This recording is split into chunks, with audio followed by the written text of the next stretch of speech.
Rising Peace, Section 7, Episode 2. When peace learned to wait before the silence, there are moments when war arrives loudly, explosions fracture the hour, and grief comes all at once. And then there are moments when war grows quiet, when weapons pause, but fear does not.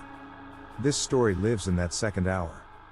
Before any ceasefire was named. Before words softened. Before the silence could be trusted. A thin stillness settled, not peace, only a pause heavy enough to be felt in the chest. In Gaza, a woman named Miriam sat on the floor of a damaged apartment.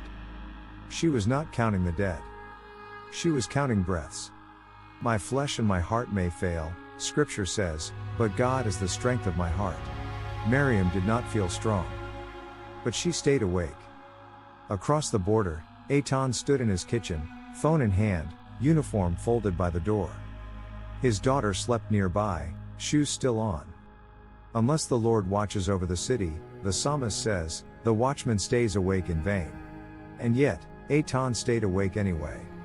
Not out of illusion, but out of love. Neither knew the other's name. Neither wished harm.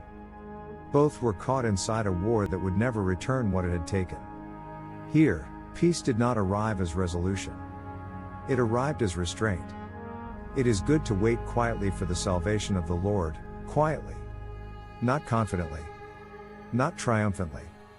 That kind of waiting is not passive. It is costly. Miriam told her son the truth. I don't know what comes next. But we will stay gentle until we must move again. She rationed food. Shared water. Refused to curse the night.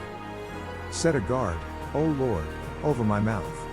She guarded her heart the same way. Eitan told his daughter, I don't want to forget who I am, but I don't want to become only this. Those who sow in tears, Scripture promises, shall reap with shouts of joy. He did not feel joy. But he understood sowing. War trains the heart to simplify.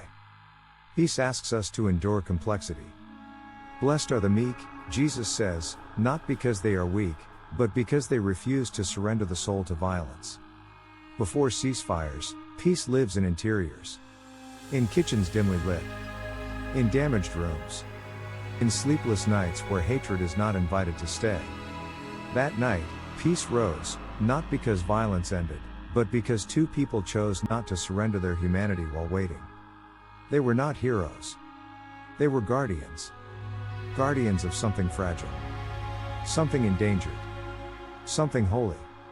The world measures peace by silence after gunfire. Scripture measures it differently, whether the heart remains teachable. Whether grief is allowed to mourn without recruiting vengeance. Whether restraint is honored as strength. Peace did not rush in. It waited. And in that waiting, it learned its hardest lesson. Sometimes the bravest act is not to strike, not to shout, not to justify, but to remain human until the silence is real. That is how rising peace begins. Not after the war. But before the quiet is trusted. This video is a summary version of this episode. The full version of the book Rising Peace will be released summer 2026.